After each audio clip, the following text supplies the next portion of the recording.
Hello dear students, इस video में बच्चों हम क्रिया यानी कि वर्ब के बारे में पढ़ेंगे कि वर्ब क्या होता है। जब जिस शब्द से हमें पता चलता है कि क्या काम किया जा रहा है उसको हम क्रिया बोलते हैं या इंग्लिश में वर्ब बोलते हैं। तो बच्चों जैसे आप यहाँ पर इस पिक्चर में देख रहे हैं क्या क्या काम किया जा रहा है कि माताजी क्या कर रही हैं। माताजी खाना पका रही हैं और पिताजी क्या कर रहे हैं। पिताजी यहाँ पर चाय पी रहे हैं। बच्चा क्या कर रहा है। बच्चा खेल रहा है। लड़की क्या कर रही है, वो लिख रही है। दादी जी अखबार पढ़ रही हैं। तो सब लोग कुछ ना कुछ काम कर रहे हैं।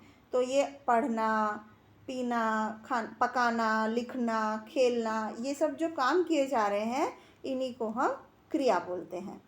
तो काम के होने या करने का जिन शब्दों से पता चलता है उन्हें हम क्रिया कहते हैं। और किसी भी वाक्य में क्रिया का होना बहुत ज़रूरी होता है। अगर किसी वाक्य में क्रिया नहीं होती है तो वो वाक्य पूरा नहीं माना जाता।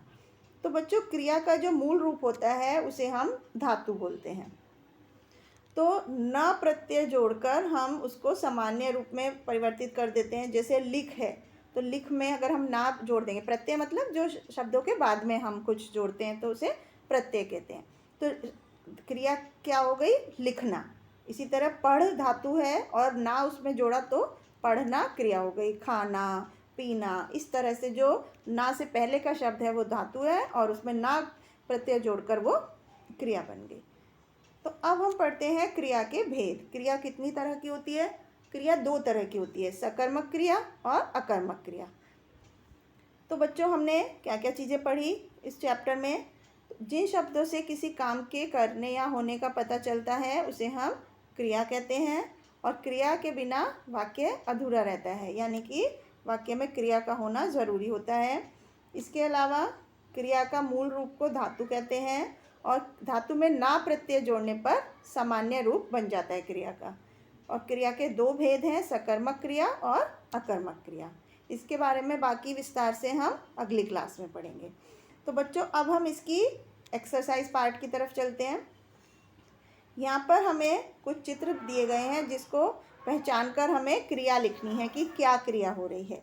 तो यहाँ पर बच्चों क्या हो रहा है आप देख सकते हैं। यहाँ पर कुछ बच्चे खेल रहे हैं तो यहाँ पर खेलना क्रिया हो रही है।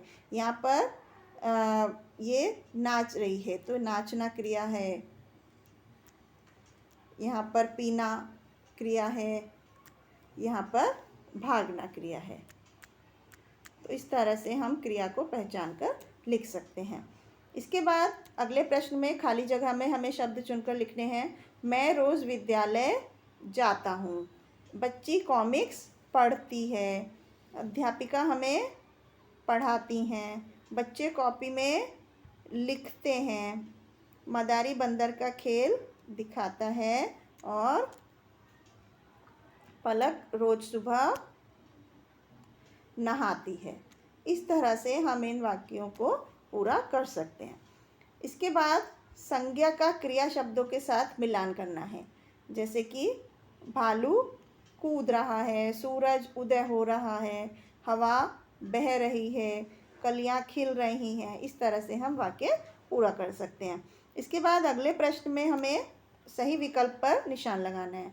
जैसे किसके बिना वाक्य अधूरा रहता है, क्रिया के बिना, तो क्रिया को हम टिक मार्क करेंगे। धातु में क्या जोड़ने से क्रिया का सामान्य रूप बनता है, ना जोड़ने से। इनमें से कौन सा शब्द क्रिया नहीं है। जैसे आपको पता है नाचना, पढ़ना, लिखना ये क्रिया है, लेकिन खुशी ये क्रिया नहीं है, तो इसको हम टिक करेंगे। तो इस तरह से बच्चों हम क्रिया के बारे में हमने समझा कि क्रिया क्या होती है और किस तरह से क्रिया धातु रूप से बनती है। क्रिया के भेद कौन से होते हैं। तो आई होप आपको समझ में आया होगा। Thank you.